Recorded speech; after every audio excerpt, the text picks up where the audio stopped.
All right. So I'm going to kind of just jump right in this because there's something I kind of wanted to talk about with a lot of the shit that's going on in, I don't even want to say combat sports, but just in the whole grappling MMA culture, and it's kind of about growing your brand with free content.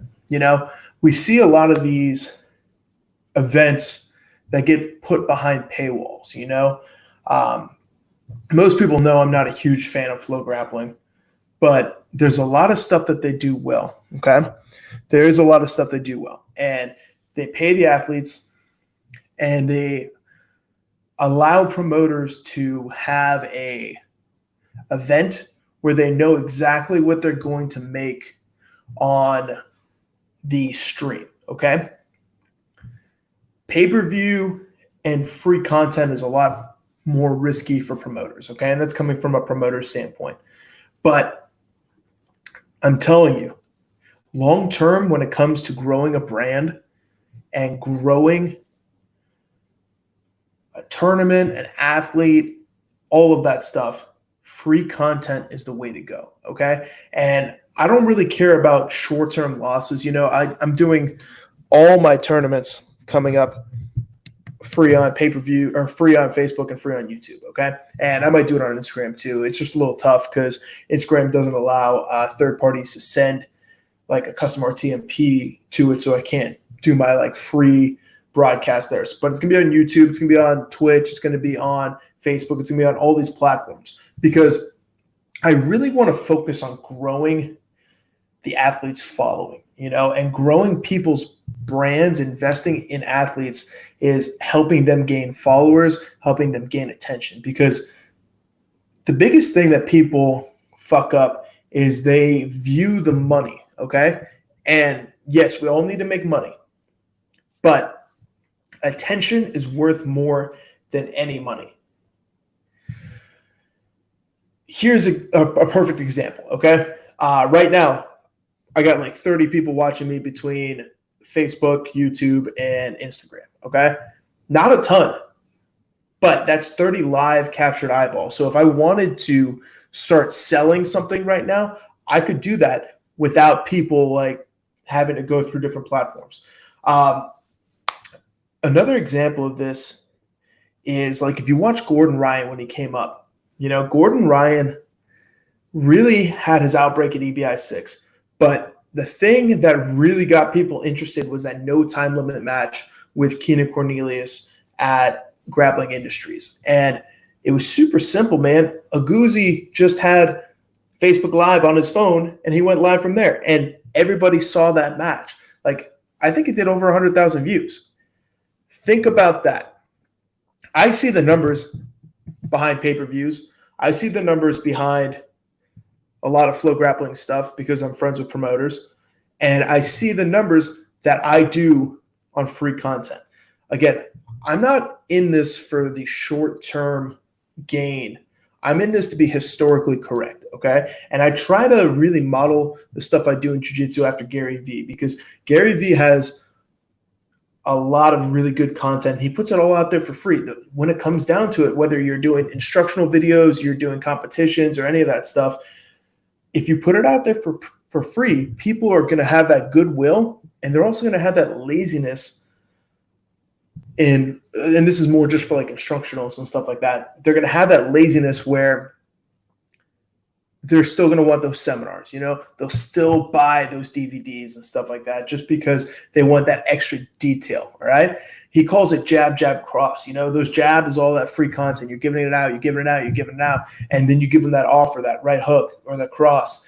That's where the money comes in. But the biggest thing is having your own brand, because when that stuff happens, you can take that captive audience and transfer it into anything you do. I spent like 3 years ago, I had like 1,000 followers. I have like 11,000 right now. It's not a huge brand, but it's still a captive audience. And that's just on Instagram. That's not including Facebook. That's not including YouTube and stuff like that. When I look at my analytics and stuff like that, there's months where I do like half a million when it comes to impressions. My reach is like 250,000. And it still boggles my mind. But the biggest thing that it allows you is the ability to pivot quickly, you know? So if you're an athlete, if you're an MMA fighter, if you're a jiu-jitsu athlete, I'm not saying don't compete on these events that are behind a paywall. Definitely go do it. You got to make the money when you're in your prime, you know, but you still need to invest in yourself long-term in growing your brand, okay? We talked about Gordon at Grappling Industries. Gordon did a couple of events for me that weren't behind a paywall. He had a bet match with Todd Muckenheim where they both put up 10 grand. That event got seen 50,000 times. Okay. I had an event, the Gamblers Invitational, the first one. Keith Krikorian won it. It was seen 25,000 times. If you don't understand the magnitude of that number and how that can pivot into your own following and how you can pivot your following to make money, that's a problem. Okay. Like when I started my podcast is like 3 months old. Okay. It's not anything massive, but I do better numbers on Facebook and YouTube on my live content than Flow Grappling does a lot of time, or at least comparable. And that is the biggest thing. When you have someone that wants to take, charge, you lose that trust, you know, you lose that ability to reach more people. Because at the end of the day, yes, the money will come if the passion's there, but it's about impacting as many people as you can, you know, like day one, I was making money on my podcast and it's all out there for free. Joe Rogan, perfect example, got big just doing his podcast for free on YouTube and stuff like that. Now he pivoted that into Spotify, you know, and you can do Spotify for free. You don't have to have premium. There's commercials and stuff like that, but he just signed $100 million contract, you know, that's a lot of fucking money. And that was all built off of free content, you know, free on YouTube, free on the podcast, on Apple Podcasts, on all the Android, all that crazy shit. The biggest thing is just put it out there, man. Put your content out there, create, document, all that fun stuff, but do it for free because long-term it'll come back and pay dividends, you know? And I'm taking a bet right now, like June 27th, I have a tournament. I could put it on pay-per-view. I'm going to do it for free on my Facebook and YouTube. July 4th, Gamblers Grand Prix for the women. Free on Facebook and YouTube. August 29th, I have a super stacked 155-pound division. 8-man. You know, we're going to have 8 of the top 155ers in the world competing for money, and it's free, okay? And these guys regularly compete on Fight Pass, regularly compete on Flow Grappling for more money, you know? But they realize that the eyeballs will be there because I guarantee you when I go live on any of these dates, we're going to have hundreds and hundreds of people watching live, okay? And the people who come back and watch it later, tens of thousands of people. There is no dollar amount that can compare to that number of eyeballs. Now, promoters, this is for you specifically. Let's look at the UFC, okay? Pay-per-view only works for the UFC and boxing, okay? We've seen bare knuckle boxing. We've seen fucking Bellator try to do pay-per-views, okay? Those both did about 30,000 buys, okay? And that is a lot of buys. The best that's been done in jiu-jitsu is right around 5,000, okay? I was behind the scenes for Substars. Like, I didn't work for them. I volunteered my time, and I did their pay-per-view for them because Mike asked me from the Gamblers, and he wanted us to do it because it was supposed to be benefiting charities. You know, it's supposed to benefit the We Defy Foundation and stuff like that. And I'll tell you right now, they did like $20,000 in pay-per-view, okay? They had – it was like between 20 and 25,000, okay? They were charging $20 a buy, and they did a little over 1,000. Yes, that's a lot of money, but that was also one of the biggest cards in jiu-jitsu history, you know? And then they went out and fucked the fighters. Imagine the reach it would have done if it was free, you know? Like, not everything can happen for free, but let's go back to the UFC as a perfect example here. The UFC partnered with Fox in the first place. You know, they did UFC on Fox 1. It was the one fight. It was Cain Velasquez versus Junior Dos Santos. Okay. And that got seen millions of times. And it was a quick fight. Both those guys skyrocketed at the time. If you look at the guys, and the UFC is not stupid about this, if you look at the guys the UFC is trying to promote, they always start out on free TV because that's where the eyeballs are at. They grow that fighter's brand. They grow that awareness, and then they pivot it into pay-per-view, okay? So if you're an up-and-coming fighter, up-and-coming competitor, and you get offered tournaments and stuff like that, for sure go do the ones that are behind a paywall because you want to try to make it big out there. And like a lot of the stuff that Flow Grappling does is great. Like Marvin Costello is a perfect example. I use him all the time. He did Fight to Win, and he hit a couple Imanari rolls, and they went viral because Flow Grappling shared that stuff. And now he's known for that. He can sell out camps anywhere. So he can do seminars anywhere. He can charge more for matches now because of that. So there is a benefit there. But look, they shared that for free on their social media, okay? That was the biggest fucking thing. So go observe. Watch these UFC cards, okay? Watch who they put on the main event slot of the prelim. Watch who they decide to push right before the pay-per-view, okay? Those are the guys they're trying to be building into stars, okay? I got a couple notes here that I'm just going to go through a little bit. I mean, we're talking about free content, making your money and grow your brand. I'll say it again. I said it in the beginning because it's super important. Attention is more valuable than dollars, okay? Because if you have somebody's attention, you can transition that into your own product sales, sponsorship sales, advertisements, all that stuff. You just need to capture people's attention, get them invested in your product, and then transfer it through, okay? And for you guys who are up-and-coming fighters and competitors and stuff like that, doing these events where it's free on YouTube and free on Facebook really allows you to grow your following, you know? And all the top guys really did them. Go look at the finishers, you know? The finishers has been running for a long time, and it created a lot of stars, you know? Keith Krikorian, fucking Gordon, I think Rao won one, PJ Barge for sure. Like, I used to really know these names really well just because I was really invested in it. They were the ones that got me into promoting. But I'm looking at these guys that I helped bring up. Like when we started doing it for free, look at Oliver Taza, Craig Jones. All these guys were seen free on Zapatero, you know, and they transitioned that into the bigger stages and bigger stages and bigger stages. And they still, if they wanted to really grow a following even bigger, would be competing on these promotions that are doing it for free.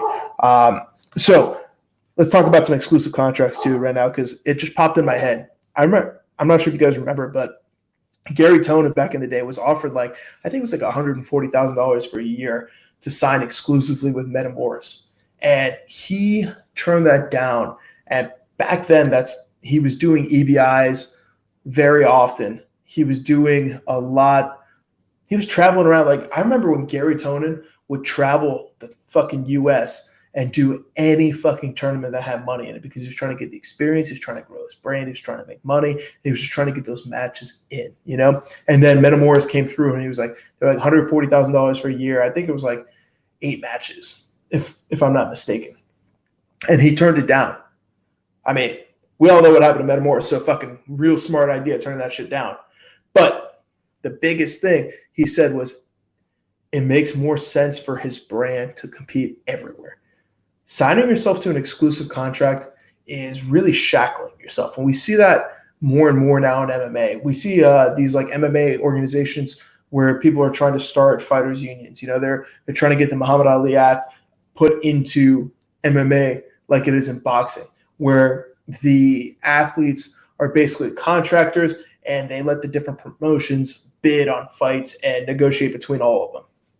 If you look at the smartest fighters, they always leverage the main competitors for the best offer, you know?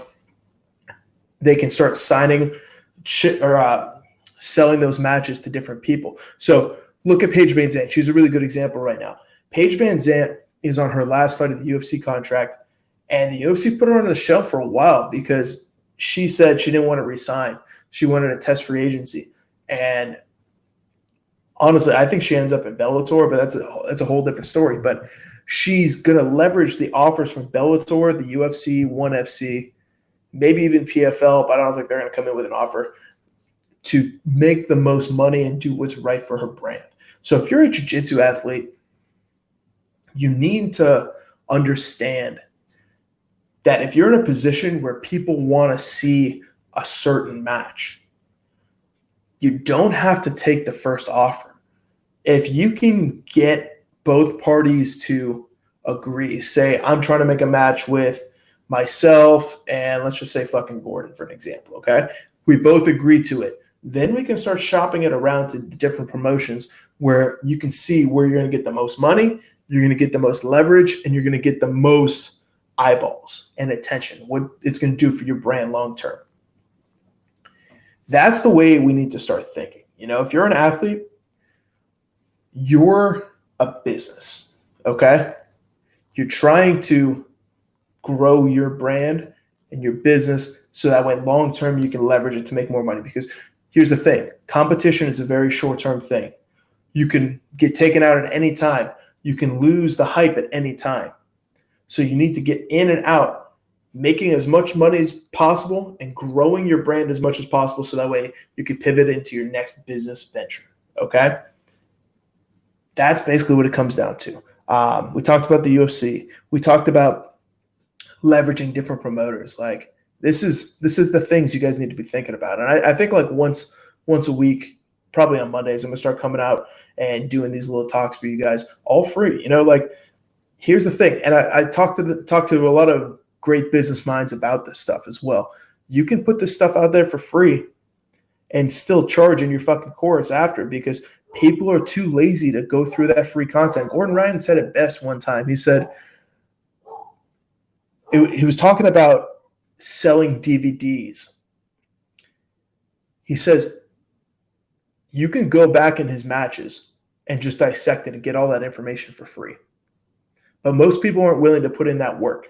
So he packages it in DVDs and makes money that way. And that's the big thing. People are lazy, you know? Put your shit out there for free. Become an expert in your field and then monetize it as well. It takes time, but it's worth it. All right. I'll talk to you guys soon. You stay healthy. Stay happy. I will see you guys soon.